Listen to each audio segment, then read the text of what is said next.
The envelope was not supposed to be there.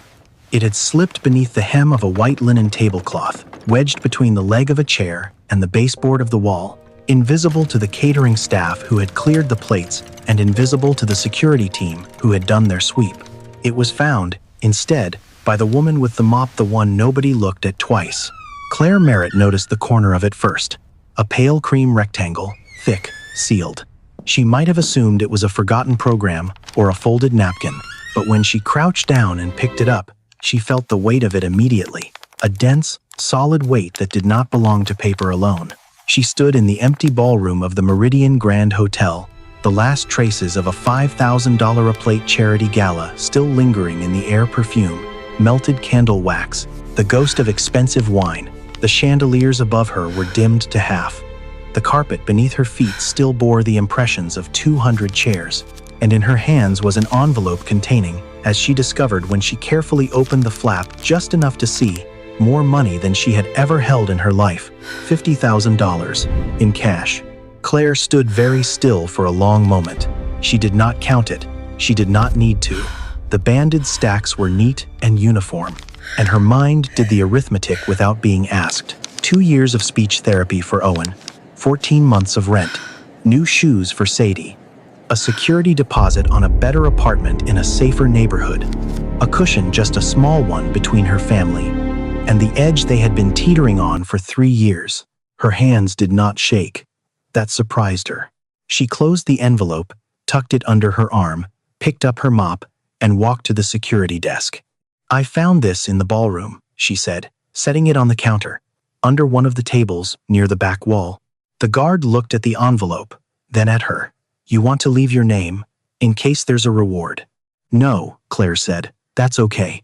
She turned and walked back toward the service corridor without waiting for his response.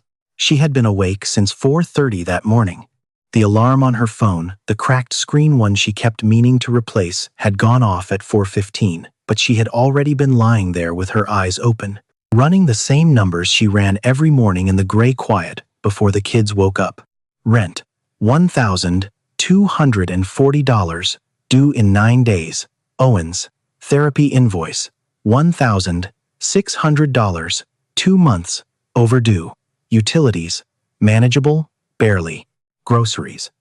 She could stretch what was in the pantry another 4 days, if she was careful. She had gotten up, made coffee in the small percolator that took 8 minutes, and produced enough for 1 large mug, and started on breakfast. Owen came into the kitchen at 6, still in his pajamas, dragging his stuffed rabbit by one ear. He climbed onto the chair across from her and immediately began trying to tell her about a dream he'd had. Claire watched his face as he spoke, the way his brow furrowed with the effort of it, the way his mouth formed the beginning of words that wouldn't quite come out whole. He stopped twice, looked at her, started again. The big thing was it was running, and I went. He stopped, looked at the table. His small shoulders dropped just slightly. "You were running too," Claire said, her voice easy and warm. "And you were faster than it. I already know." Owen looked up at her. "How?" "Because you always are in your dreams. You told me before." He considered this with great seriousness and then accepted it, reaching for his juice. Claire turned back to the stove. She kept her face turned away until she was sure her expression had settled back into something calm. Sadie appeared a few minutes later, 7 years older than her brother in age and approximately 40 years older in temperament. She poured her own cereal, checked the time on the microwave, and then without comment reached into the cabinet and tucked an extra granola bar into her mother's bag hanging on the hook by the door. Then she sat down across from Owen and helped him finish his sentence about the dream, leaning in close, nodding seriously, filling in the words he couldn't reach with the easy generosity of a child who had learned, without being taught, that this was what you did for someone you loved. Claire noticed both things. She always noticed. She never said anything about it because she knew that if she did, she would cry, and she had a rule about crying before 7 a.m.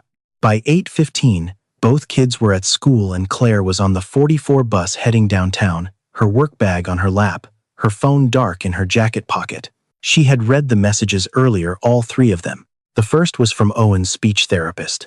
"Hi, Claire. Just a reminder that the account balance is now 2 months outstanding. We're not able to schedule future sessions until the balance is cleared. Please reach out when you can. The second was from her landlord's property management company, in the language of people who had automated their unpleasantness. This is a formal notice that your rental account is currently in arrears. Full payment must be received within 14 days to avoid further action.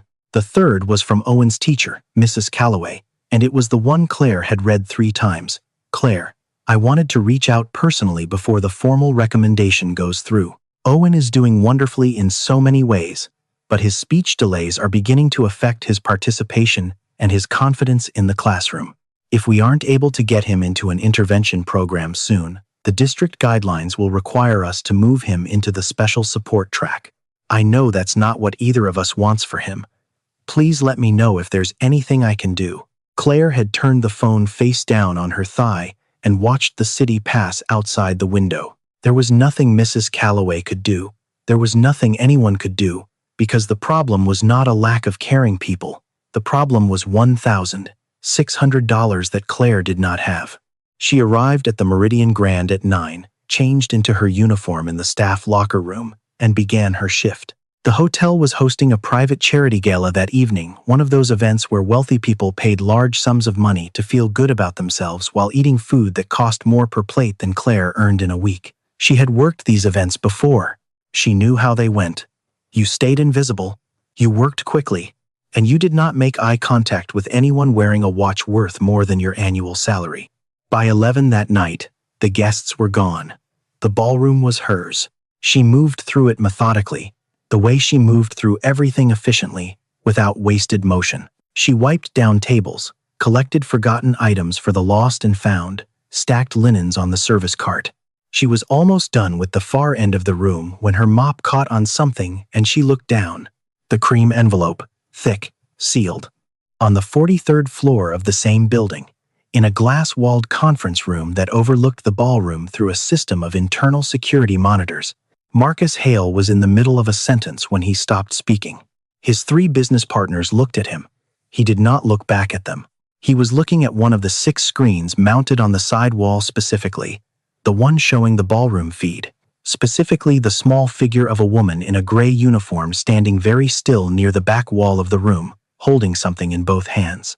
He watched her open the envelope, watched her go still, watched the particular quality of stillness that settled over a person who had just encountered something that could change everything. Then he watched her close it, tuck it under her arm, and walk to the security desk. He stood up. "Marcus," said his CFO, "give me a few minutes," Marcus said, and walked out of the room. He reached the security station on the main floor in time to see the tail end of the exchange, the guard looking at the envelope, the woman turning away.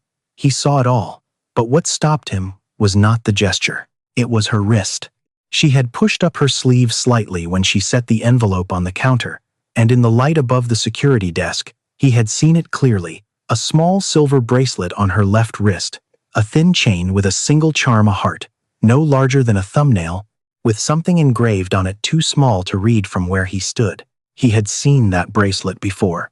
He had seen it in a photograph he had kept for 20 years, a photograph of a woman in a hospital corridor, taken the day Marcus had been discharged after a week in the ICU, the woman smiling at the camera with her arm around a much younger colleague.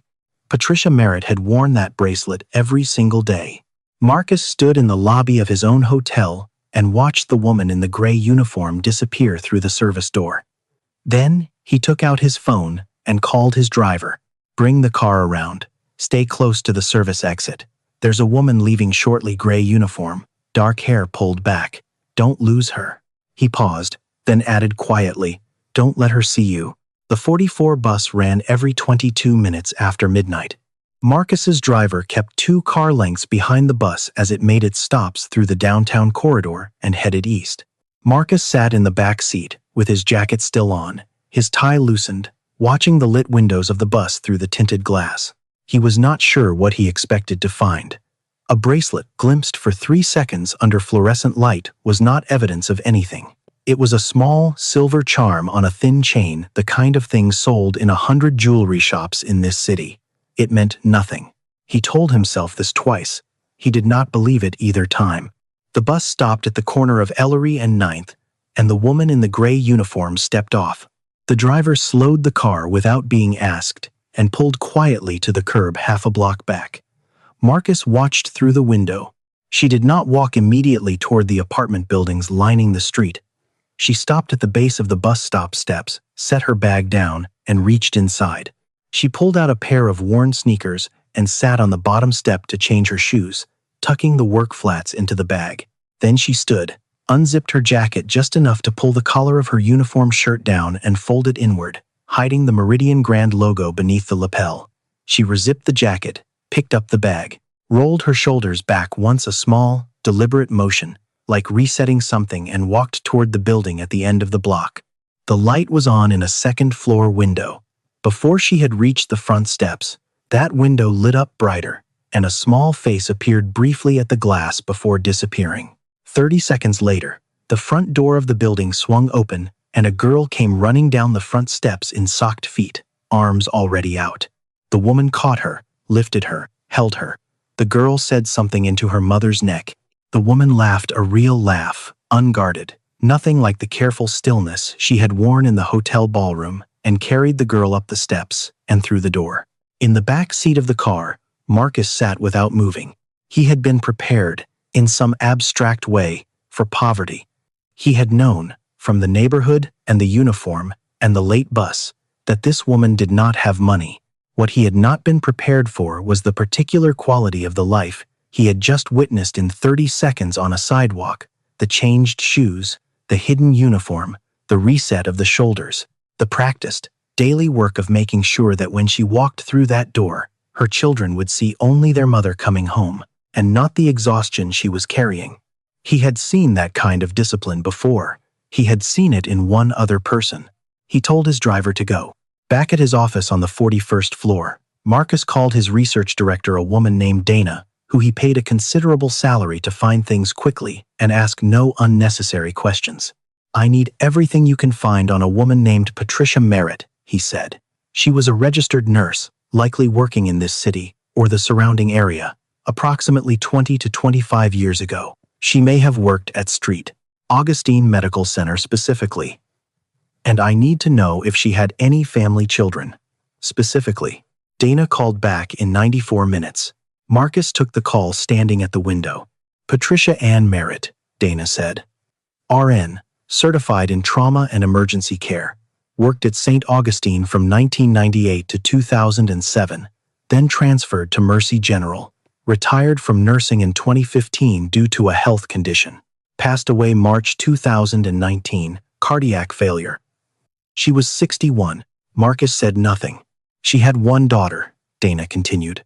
"Claire Merritt, age 34, currently employed at the Meridian Grand Hotel as a housekeeping attendant. She has two children, Sadie, age 9, and Owen, age 5. The father is not in the picture. She's been at her current address for about 2 years." "That's enough," Marcus said. "Thank you." He ended the call and set the phone on the desk. Patricia Merritt.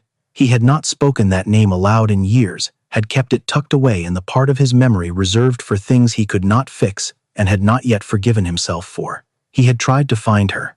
That was the version he had told himself for a long time. He had tried.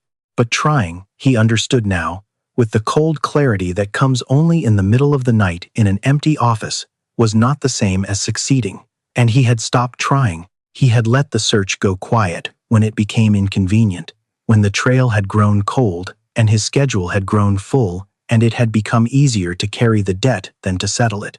He crossed the room to the credenza against the far wall and opened the bottom drawer.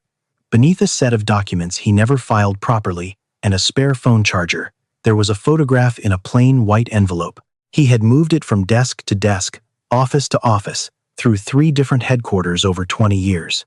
He had never framed it. He took it out now. It was a Polaroid, slightly faded, taken in the corridor outside the ICU at St. Augustine Medical Center in the fall of 2004. A nurse in blue scrubs was standing with her arm around a younger colleague, both of them smiling at whoever was holding the camera. The nurse was not tall. She had a round, kind face and dark eyes that even in the washed-out light of a hospital corridor managed to look like they were paying attention to everything. She was wearing a silver bracelet on her left wrist, a thin chain, a heart charm.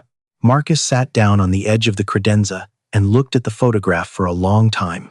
He had been 29 years old the night of the accident.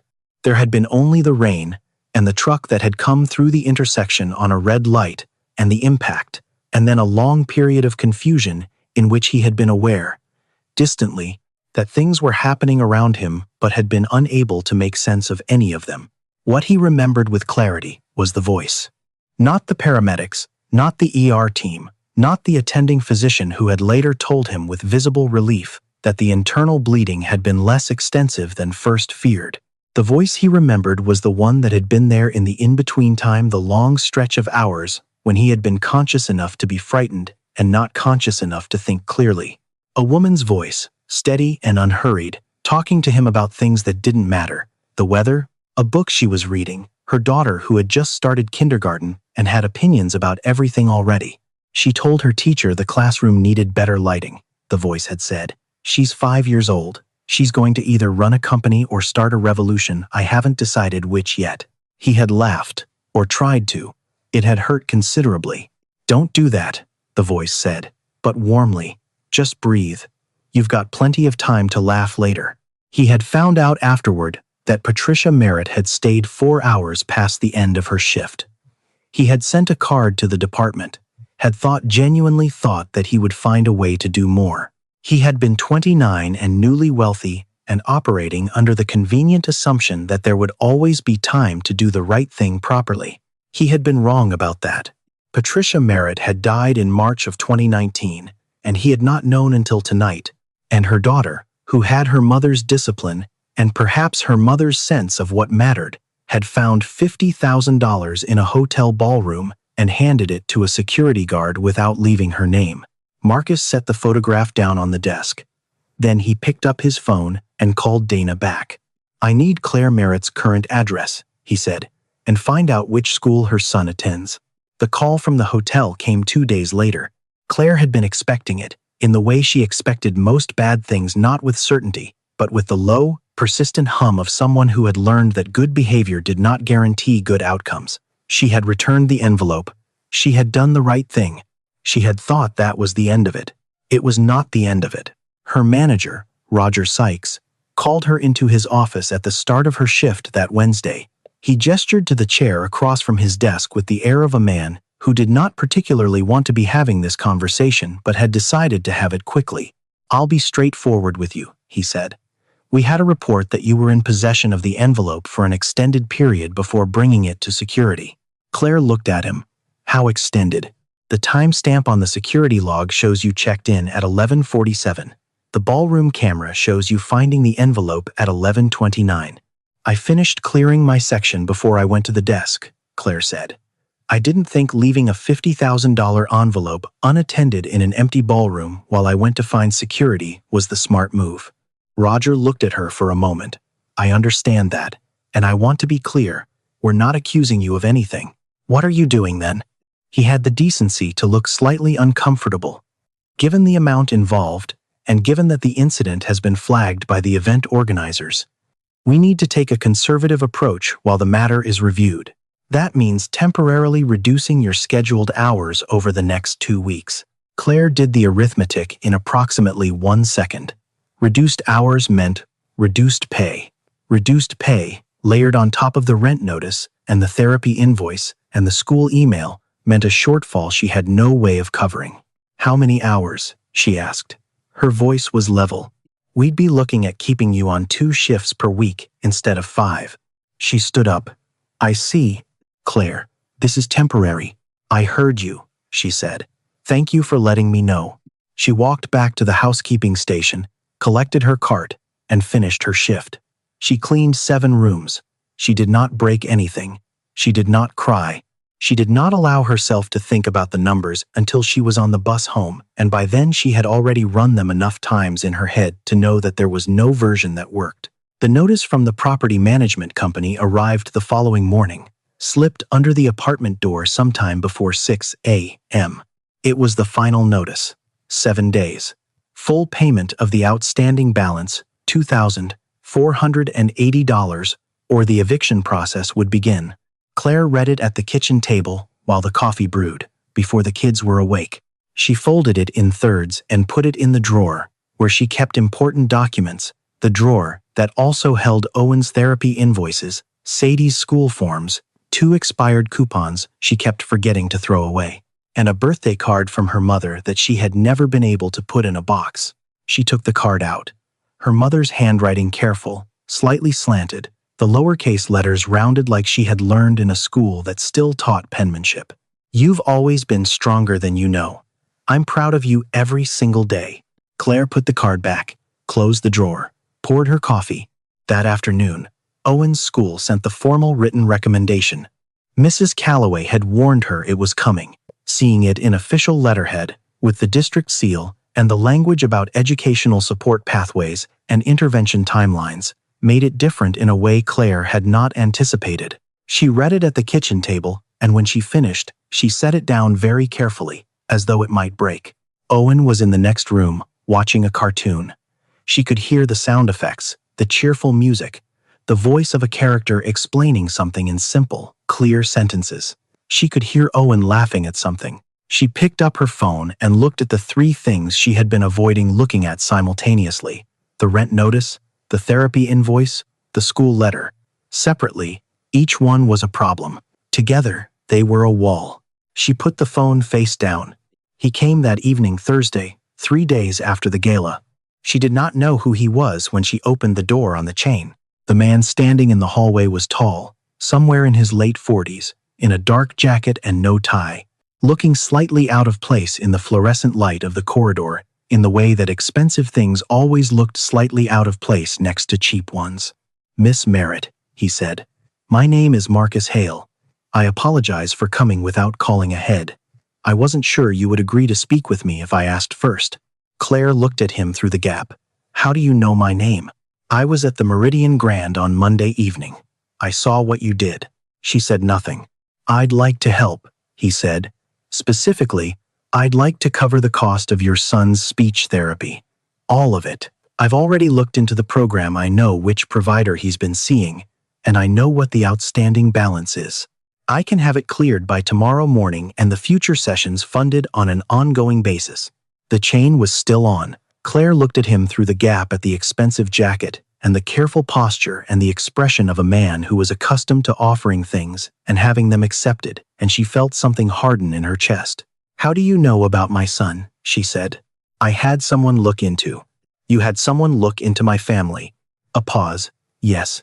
I wanted to understand the situation before I approached you." "The situation," Claire repeated. The word felt flat and wrong, the way certain words did when they were used to describe things they were too small to hold. "My son is not a situation. I didn't mean—" "I know what you mean," she said. "You saw something on a camera, and you decided I was a good charity case. You decided I deserved a reward for doing what any decent person would do." She paused. "I don't want your money, Mr. Hale. I don't need you to feel good about yourself at my expense."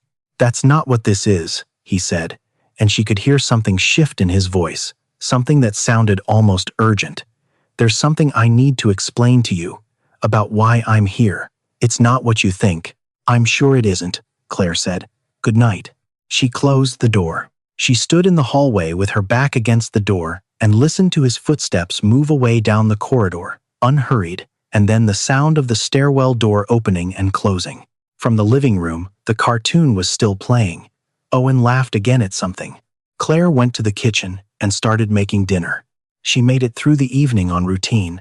Dinner, bath, stories, lights out. She checked Sadie's homework, a worksheet on fractions that Sadie had completed correctly and annotated with small editorial comments in the margins, because she was 9 and had opinions about everything. Claire smiled at the annotations despite herself. She sat on the edge of Owen's bed for an extra few minutes while he fell asleep, watching his face relax into the uncomplicated peace of a child who did not yet know about rent notices or therapy invoices or the particular exhaustion that came from holding everything together with both hands every single day.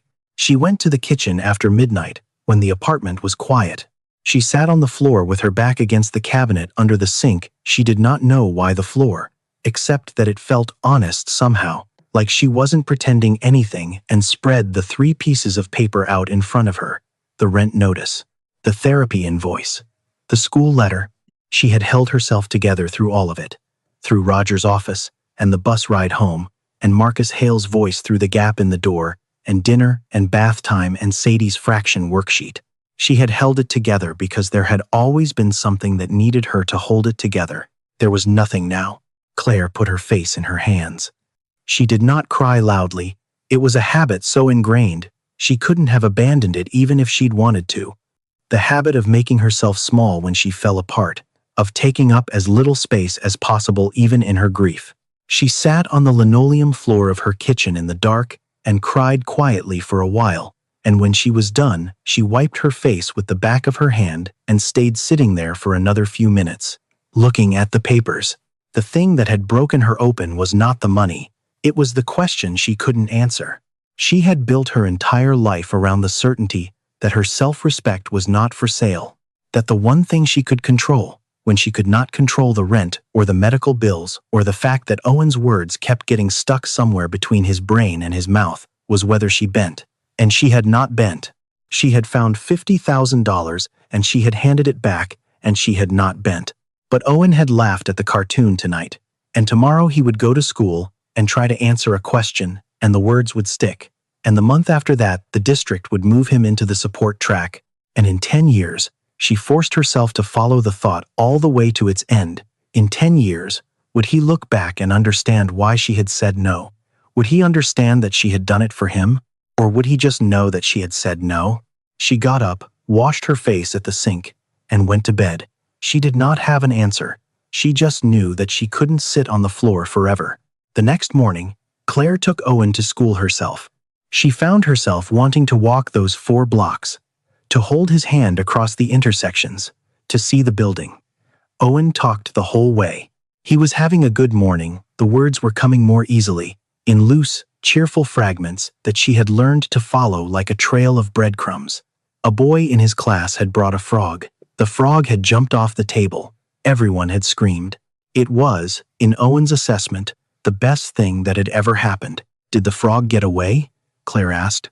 Almost, Owen said gravely. But Tyler catched it. Caught it, but almost got away. She squeezed his hand. At the school entrance, Mrs. Calloway caught Claire's eye and gestured toward the classroom. Do you have a few minutes? Claire walked Owen to his cubby, helped him hang up his backpack, and followed the teacher to the back of the classroom while the morning routine settled around them. Mrs. Calloway pulled up something on her tablet and handed it across. I wanted you to see this, she said quietly. This is from last Thursday. I've been keeping short videos of the kids during reading time just to track progress. The video was 40 seconds long. It showed Owen at a small table with 2 other children, a picture book open in front of them. The other children were taking turns pointing at pictures and saying words. When it came to Owen's turn, he looked at the page for a long moment. His mouth moved. Nothing came out. He tried again. The other children waited with the unself-conscious patience of children who did not yet understand that waiting could feel like a wait. Owen looked down at the table. Then, one of the other children leaned over and pointed at the picture. Owen had been looking at a picture of a dog and said the word, just to put it in the air. And Owen looked up and said it back. Dog. Clear and solid, like something clicking into place. Mrs. Calloway paused the video there. He has it, she said. The understanding is completely there. What he needs is the pathway, the consistent, structured support that lets him practice accessing what he already knows. That's what the therapy does, and he responds to it so well, Claire. The progress in the sessions he had before the pause was significant. Claire handed the tablet back. She looked at the classroom at Owen at his table, already deep in conversation with the boy next to him, hands moving, face animated. I know, she said. She walked home the long way, around the block, giving herself the extra 7 minutes. She was halfway through making lunch when her phone rang. It was the administrative secretary from Whitmore Elementary, calling to let her know that the principal, Dr. Sandra Webb, would like to meet with her at her earliest convenience, tomorrow morning, if possible. It was regarding a new program the school had just been informed of. The secretary's voice was professionally warm, entirely uninformative, and completely resistant to follow-up questions. Claire said she could be there at 9. Dr. Sandra Webb was a small woman with close-cropped hair and the organized energy of someone who ran a school of 300 children and found it, genuinely, to be the right use of her life. Her office had a wall of student artwork and a desk that was busy but not chaotic, and she stood up when Claire came in and shook her hand like she meant it. "Thank you for coming," she said. "Please sit down. I'll get straight to the point." Claire sat. "We received notification yesterday," Dr. Webb said, "that Whitmore Elementary has been selected to host a new speech and language therapy initiative. It's funded through a private grant, the Patricia Merritt Speech Therapy Fund. The program will provide fully covered, on-site speech therapy sessions to any student who qualifies, at no cost to the family. No applications, no income verification, no wait lists. The fund is structured to cover the school for the next 10 years, with provisions to expand to other schools in the district in year 3. She paused. Claire was very still. "Owen qualifies," Dr. Webb continued. "His therapist has already been contacted and has agreed to provide services through the program. He can begin next week, if you consent. We'll have him seen twice a week, on-site, during the school day so you don't need to rearrange your schedule." Claire looked at the wall of student artwork, a row of painted handprints in different colors, crayon drawings of houses and sons and families with varying numbers of people. "The name of the fund," she said. Her voice was careful and even. "Patricia Merritt." "Yes, that was my mother's name." Dr. Webb looked at her steadily. "I know. I thought you should hear that directly, rather than find out some other way." "Who established it?" "A private donor. A man named Marcus Hale." Claire looked at the principal's desk, at the organized stacks of folders, the coffee mug, the small framed photo of a woman who was probably Dr. Webb's mother, smiling at a graduation. She thought about Marcus Hale standing in her hallway, saying, "There's something I need to explain to you." She thought about the way his voice had shifted not to persuasion, not to the practiced smoothness of a man accustomed to getting what he wanted, but to something else. Something that had sounded like urgency, that had nothing to do with her, and everything to do with something older and heavier that he had been carrying for a long time.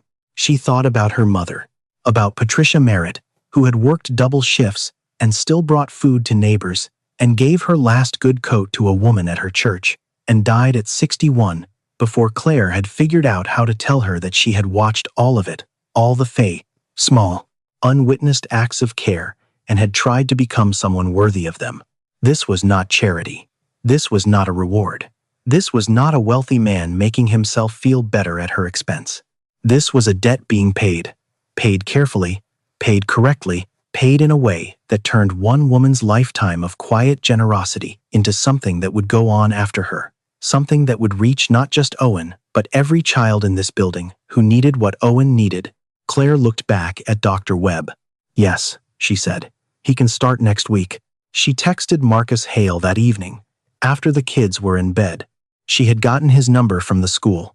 She sat on the couch with her phone in hand, looking at the blank message thread for a while. She was not good at this, at receiving things, at knowing what to do with a kindness that was too large to fit inside the usual containers. In the living room doorway, Sadie appeared in her pajamas, hair loose, holding a library book she had clearly been reading past her bedtime. She looked at her mother for a moment. "Are you okay?" Sadie asked. "Yes," Claire said. "Go to bed, Bug." Sadie studied her with the unsettling perceptiveness of a 9-year-old who had been paying close attention to her mother for most of her life. Then she crossed the room, climbed onto the couch beside Claire, and leaned her head against her mother's arm without saying anything else. They sat like that for a few minutes, the apartment quiet around them.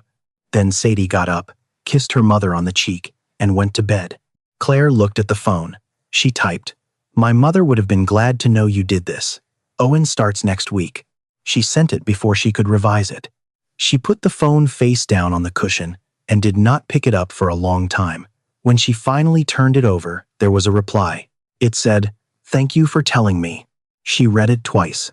Then she set the phone down and sat in the quiet of the apartment, the particular quiet of a place where children were sleeping, which was different from all other kinds of quiet, and for the first time in longer than she could calculate, she did not run the numbers. Across the city, Marcus Hale read the message and set his phone on the desk. He sat without moving for a moment. 2 lines from a woman he had met once through a gap in a door, and somehow they settled something in him that years of careful success had not. He had expected, if he was honest, to feel relieved. He had not expected to feel this something closer to grief and gratitude arriving at the same time, occupying the same space, the way they sometimes did when you finally put down something you had been carrying so long you had forgotten. It was heavy. He picked up the old photograph from the corner of his desk where he had left it the night before.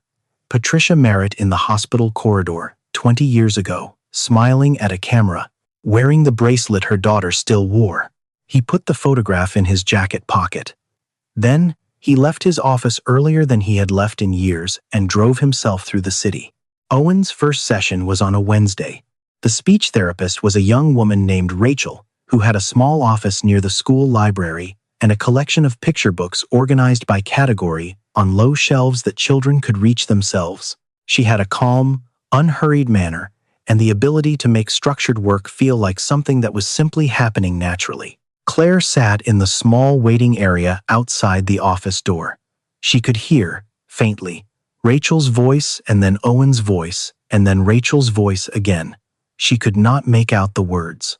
After 30 minutes, the door opened and Owen came out with the slightly dazed, quietly pleased expression of someone who had worked hard at something and discovered they were capable of more than they had known. Rachel appeared in the doorway behind him. "He did really well," she said. "He's got strong foundations. This is going to go well." Owen looked up at his mother. "I said a whole sentence," he announced. "Which one?" Claire asked. He thought about it carefully, with the seriousness he brought to important things. "The dog is running fast," he said. Each word its own small, solid thing. "The dog is running fast." Claire crouched down to his level. She held his face in both hands for a moment. Her boy, her serious, bright-eyed boy, who had things to say and was learning, slowly and with help, how to say them. "That's a great sentence," she said. He nodded, already satisfied, already moving on, already reaching for her hand, so they could walk down the hallway together toward whatever came next.